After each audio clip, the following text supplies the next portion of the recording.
नमस्कार दोस्तों। आज हम चर्चा करने वाले हैं एक बहुत ही अहम विषय पर, और इस विषय पर चर्चा करने के लिए हम 4 सुप्रीम कोर्ट के केसेस के बारे में कुछ डिस्कस करेंगे। जो पहला होगा नुपुर शर्मा का केस, दूसरा होगा रणवीर अलाहाबादिया का केस, तीसरा अली खान मोहम्मदाबाद का केस, और चौथा एक फ्रीबीज केस। इन चारों केसेस के थ्रू हम यह समझना चाहेंगे कि क्या सुप्रीम कोर्ट की कथनी और करनी में फर्क है, क्या पिछले कुछ सालों में सुप्रीम कोर्ट की कार्यशैली में कोई परिवर्तन आया है, जो ऐसा परिवर्तन है जैसा पहले कभी न्यायपालिका नहीं करती हूं। तो चलिए समझते हैं। देखिए, 2002 में नुपुर शर्मा एक पॉलिटिकल पार्टी की नेता थी। उन्होंने प्रॉफिट मोहम्मद के बारे में एक टिप्पणी करी। उस टिप्पणी के बाद मुकदमे जो थे घूम फिरकर पहुंच गए सुप्रीम कोर्ट। जब सुप्रीम कोर्ट में वो जाती हैं तो सुप्रीम कोर्ट एक ऑब्जर्वेशन देती है कि that Sharma's has a loose tongue, के Nupur Sharma has a loose tongue and irresponsible remarks on TV made by her set the entire country on fire। सारे देश में आग लगा दी उन्होंने, और which has endangered national security, right? अब उससे यहां पर बात नहीं रुकी। उससे आगे उन्होंने कहा कि जो कमेंट्स नुपुर शर्मा ने दिए हैं वो शेमफुल हैं और केवल सस्ती लोकप्रियता के लिए दिए गए और पॉलिटिकल उद्देश्य से दिए गए कमेंट है, ऐसी स्टेटमेंट है। और उसके आगे उन्होंने कहा कि जो एक उदयपुर में एक मर्डर हुआ था, एक व्यक्ति को बीहेड कर दिया गया था, काट दिया गया था, उन्होंने कहा उसके लिए भी सिंगल हैंडेडली नुपुर शर्मा जिम्मेवार है, जिससे कि देश के समुदायों में आपस में झगड़ा हो गया, राइट? मन में खटास आ गई है। और उन्होंने ये तक कहा जस्टिस सूर्यकांत ने कि अगर ये तो नुपुर शर्मा है, कोई ऑर्डिनरी व्यक्ति होता अब तक तो कब का अरेस्ट हो गया होता। और उन्होंने कहा कि भैया इनको क्या थ्रेट है, ये तो खुद कहीं ना कहीं थ्रेट है। इस प्रकार की कुछ ऑब्जर्वेशंस सुप्रीम कोर्ट ने दी। लेकिन ये सब ऑब्जर्वेशन थी, ये सब बातें थी, अखबार में, ट्विटर पे ट्रेंड किया, चर्चाएं हुई, पक्ष विपक्ष दोनों तरफ की बातें हुई। लेकिन जब धरातल पर ऑर्डर आया तो वहां पर नुपुर शर्मा के वकील के 4 लाइन का ऑर्डर लिखित में जो आया, वहां था कि वकील साहब ने अपनी पिटीशन विड्रॉ कर ली है कि मैं सही किसी अप्रोप्रिएट फोरम में जाऊंगा। लेकिन सुप्रीम कोर्ट ने एक तरह से नुपुर शर्मा को दोषी करार कर दिया ओरली, जनता की नजर में, जनता के इमोशंस को उठाया। लेकिन लिखित जब ऑर्डर आया उसमें इस प्रकार की कोई चर्चा नहीं थी। फिर बात करते हैं हाल ही में हुई रणवीर अलाहाबादिया और समय रैना की कंट्रोवर्सी। समय रैना एक यूट्यूब पे शो करते थे, इंडियाज गॉट टैलेंट। ये यहां पर रोस्ट करते थे, लोगों का मजाक उड़ाते थे। ऐसे में एक अभद्र रणवीर अलाहाबादिया जो बियर बाइसेप शो करते हैं, पॉडकास्ट चलाते हैं, उन्होंने कोई कमेंट कर दिया और वो कमेंट अभद्र था, जिसके बारे में जब वो सुप्रीम कोर्ट में पहुंचे अपनी बेल के लिए केस के संदर्भ में, तो सुप्रीम कोर्ट कहती है कि जो तुम्हारे कमेंट्स हैं Allahabadia ji, that are disgusting, filthy and insulting. Questioning if free speech is a licence to spew vulgarity. क्या फ्री स्पीच से आपको अभद्र बात बोलने का भी हक मिल जाता है? और उन्होंने कहा कि तुमने ऐसी बात कही है तो something very dirty in his mind, कुछ ना कुछ तुम्हारे दिमाग में डर्टी होगा, तभी तुमने ऐसी बात करी है। And I am reading it, there is something very dirty in his mind that he has been vomited by way of this program. और ये वाली बात कही। इसके बाद आगे बढ़ते हुए सुप्रीम कोर्ट ने एक बात और कही, और उन्होंने कहा कि ये जो यंग यूट्यूबर हैं ये अपने आप को ओवर स्मार्ट समझते हैं, इन्हें लगता है इन्हें सब कुछ पता है, इन्होंने पूरी दुनिया देख ली है, और जब इनको कुछ रिलीफ मिला बाहर विदेश में जाकर और इन प्रोसीडिंग्स का मजाक बनाते हैं। ये बात शायद उन्होंने समय रैना के बारे में कही, क्योंकि वो कनाडा गए थे और उन्होंने ऐसा कुछ किया। सुप्रीम कोर्ट ने इन द मीन टाइम जब ये सब ऑब्जर्वेशन दी, इनके फर्दर शोज और उन सब पर इनको रोक लगा दी, इनको स्टे लगाया। और ना केवल यहां, सुप्रीम कोर्ट ने यह भी कहा कि समय राणा ने अपने शो में जो डिसेबल्ड हैं उनके बारे में बहुत अभद्र बात, अभद्र जोक, चुटकुले उन पर भी सुनाए हैं और उनको टेम्परेरी बार किया। लेकिन जब फाइनल लिखित ऑर्डर आया, ऐसी कोई बात नहीं थी। उसमें यह कहा गया कि इलाहाबादिया जो हैं वो लगता है उनको रिपेंटेंस है, वो अपनी बात को मानते हैं। उनसे एक रिटर्न वो लिया गया कि आप अंडरटेकिंग दीजिए कि आप ऐसी कोई इनडिसेंट या बात नहीं करेंगे, आपको खाना कमाना है, आप अपने शोज कर सकते हैं, आप अपने शो चालू कीजिए, और ये सब चालू हो गया। सो यहां पर भी सवाल सही गलत की बात नहीं कर रहे हैं हम इसमें चर्चा कर रहे हैं कि आपने जो कहा उससे फिर एक ट्विटर पे ट्रेंड चले, उससे अलग अलग ऑनलाइन प्लेटफॉर्म पर कहानी चली, जनता में कुछ और गया। लेकिन जब ऑर्डर आया, ऑर्डर में इस तरह की कोई भी बात नहीं थी। फिर सबसे हाल ही में अभी चंद एक दो दिन पहले की बात है, एक अली खान मोहम्मदाबाद का केस आया।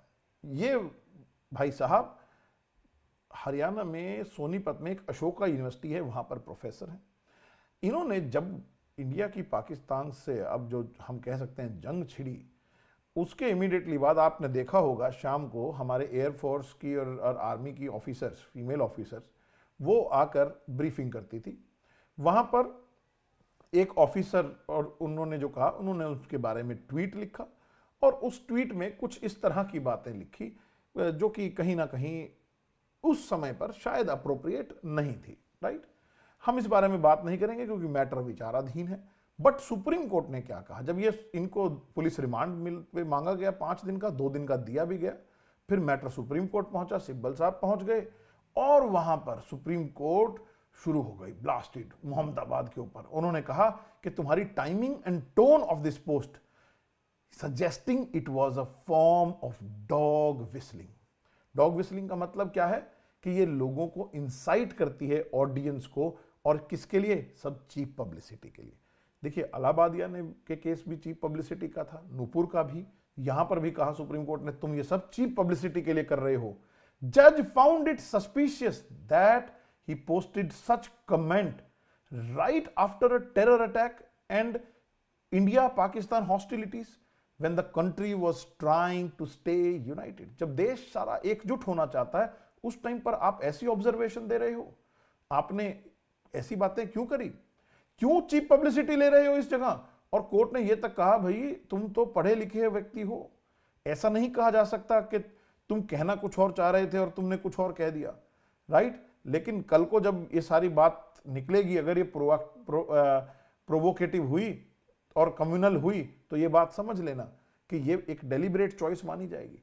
तो काफी कुछ कहा, राइट, सारी बात कहने के बाद, और उन्होंने कहा कि क्या मैसेज देना चाहते हो, डॉग विस्लिंग वर्ड का यूज किया। लेकिन जब ऑर्डर आया, आप जानेंगे के हैरान होंगे फ्रेंड्स, ऑर्डर में आया कि उनको इंटरिम बेल दे दी गई, एक 3 आईपीएस ऑफिसर की एसआईटी का गठन किया जाए। मुझे बताइए, जब आपने इतनी बात कह दी, इतना ऑब्जर्व कर दिया, कागज में कहीं नहीं आया, और एसआईटी के गठन की आवश्यकता क्या है? यह सीधा सीधा ये स्वीकार करना है कि पुलिस इन्वेस्टिगेशन सही नहीं है, तो आपने पुलिस इन्वेस्टिगेशन को क्वेश्चन भी नहीं किया। उन्होंने कहा कि इन्वेस्टिगेशन तो चलेगी लेकिन एक एसआईटी। सवाल यह है कि क्या ये अप्रोप्रिएट केस था एसआईटी का, पर उस पर भी हम बात नहीं करेंगे। हम अपने मेन मुद्दे पर आते हैं कि क्वेश्चन ये है कि आपने इतना कुछ ऑब्जर्व किया, लोगों ने फिर वही ट्विटर ट्रेंड हुआ, पक्ष विपक्ष दोनों तरफ के लोग, पत्रकार भी आए, जनता भी डिवाइड हुई, लेकिन ऑर्डर में लिखित में क्या था? कुछ नहीं। और ना केवल ये, अभी फरवरी में वेलफेयर स्कीम्स को लेकर एक फ्रीबीज का केस गया सुप्रीम कोर्ट में, और वहां पर जो बेंच था, वहां पर जस्टिस गवई ने, जब वो मुद्दा जो चल रहा था, पब्लिक इंटरेस्ट लिटिगेशन लगी, शेल्टर होम्स के बारे में थी, जो होमलेस के रिगार्डिंग, राइट, और वहां पर बात हो रही थी फ्रीबीज की जो इलेक्शन से पहले देते हैं। लेकिन वहां पर सुप्रीम कोर्ट के जो बेंच था, जस्टिस BR गवई और जस्टिस AG मसी का, उन्होंने एक बात कह दी।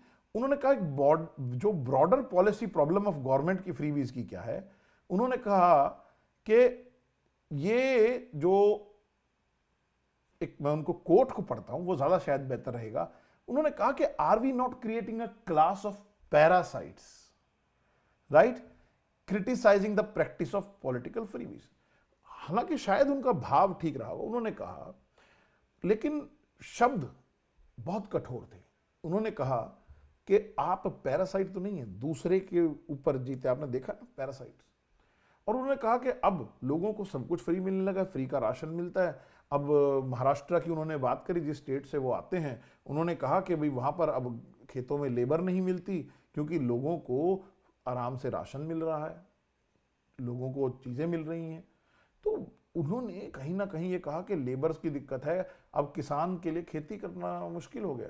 कोई बात नहीं, किसान मेहनत करेंगे, किसान काम करेंगे, आपका कंसर्न सही हो सकता है, लेकिन आपकी जो ऑब्जर्वेशन है, सवाल यह है कि क्या वो सही थी। समझना तो हमें इस बात को पड़ेगा कि क्या वो ऑब्जर्वेशन सही है। देखिए, मैं आपको ये 4 केस क्यों बात करी, ये केस ये बता रहे हैं कि सुप्रीम कोर्ट भी कहीं ना कहीं शायद हमारा जो सोसाइटल सिस्टम है, जहां पर लोग बोल रहे हैं, पब्लिक में वेंट करते हैं, वो पब्लिक वेंटिंग करती है। मैं आपको बताता हूं, हम मैजिस्ट्रेट होते थे तो एक हमारी जब ट्रेनिंग हुई, हम जब शुरू में ज्वाइन किया तो कहा गया कि एक जज की लाइफ होती है, it should live her life like a hermit, right. संतों का जीवन, संत बोलते नहीं, संतों में ठहराव होता है, संत आगे से कुछ गुस्सा नहीं निकालते। लेकिन पिछले कुछ समय में हम देख रहे हैं कि सुप्रीम कोर्ट नाना प्रकार के केस में अपने पर्सनल ओपिनियन एंड व्यूज को इतना एयर करती है, शायद वो एक बहुत बड़ा, वो मुझे लगता है कहीं ना कहीं एक पब्लिसिटी की चीज बन गई है, या वो कारण बन गई है लोगों के बीच किसी प्रकार की जो मतभेद क्रिएट करने के लिए। क्योंकि ऑर्डर कुछ है, लीगल लिखित कुछ और मौखिक कुछ। ये जो है, इसको मैं इसीलिए कहा, मैंने जब शुरू में आपसे कहा कि हम कथनी और करनी के बीच में बात करेंगे, और ऐसे बहुत से केस हैं, हम इन पर चर्चा करते रहेंगे। लेकिन मैं चाहता हूं कि आप लोग, स्पेशली जो आम लोग हैं या हमारे लॉ स्टूडेंट्स हैं, वो इस बात को समझें। लेकिन आपको ये बात भी समझनी होगी कि आप अगर जज हैं, आप मैजिस्ट्रेट हैं, तो आपको कभी भी अपने व्यूज ओपनली वेंट नहीं करने, ये सही नहीं है। और सुप्रीम कोर्ट, मैं एक विनम्र अपनी तरफ से एक सबमिशन करना चाहता हूं, सुप्रीम कोर्ट को शायद ये करना छोड़ देना चाहिए। आप जो कहें उसको लिखने का हौसला भी रखें, फिर वो लिखें। अगर आपको लगता है गलत है, लिखें, ओपिनियन दें। क्योंकि जजेस का केस के बारे में कोई पर्सनल ओपिनियन नहीं होता। जज का काम क्या है? केस के फैक्ट्स देखना, उस पर निर्णय करना, उसके एविडेंस को अप्रिशिएट करना। ये कहना कि मैं तुमको ये सिखा दूंगा, वो सिखा दूंगा, ये कहीं ना कहीं, पता है, अलग अलग चीजें हैं। हम इन केस की मेरिट्स की बात नहीं करी, हमने कहीं भी ये बात नहीं की इन लोगों ने सही किया या नहीं, पर बात यह है कि क्योंकि ये लोग, जो ये केस थे, इनमें बड़े लोग पेश हुए, बड़ी स्टेक्स आई थी। मैं बात नहीं करना चाहता हूं ज्यादा कि कौन कौन वकील किस किस तरफ से पेश हुए। तो ये जनता में पॉपुलिस्ट नोशन सा लाना और उसके बाद गायब होना, ये कहीं ना कहीं सही नहीं है। मुझे लगता है सुप्रीम कोर्ट, हमारी जो सुप्रीम कोर्ट है, वो वर्ल्ड की one of the finest supreme court है। मैं आपको मजाक नहीं कर रहा हूं, मैं, एंड आई मीन इट। लेकिन उसकी सैंक्टिटी को, उसकी पवित्रता को, उसको बचाए रखना हमारा सबका फर्ज है। जजेस को इन्फ्लुएंस नहीं होना कि मीडिया क्या कह रहा है। हम कोर्ट में आके ये कहें कि सुबह अखबार में ये चल रहा था, नहीं, क्योंकि अखबार, कोई मीडिया हाउस, ये बायस्ड हो सकते हैं। हमें उनके ओपिनियन से इतना कोई लेना देना नहीं है। हमें केस को देखना है, फैक्ट्स को देखना है और उचित निर्णय करना है। उम्मीद करता हूं आपको हमारा वीडियो पसंद आया होगा। अगर पसंद आए तो लाइक कीजिए, सब्सक्राइब कीजिए और अपना कमेंट जरूर दीजिए कि आपका इस मुद्दे पर क्या विचार है। Thank you.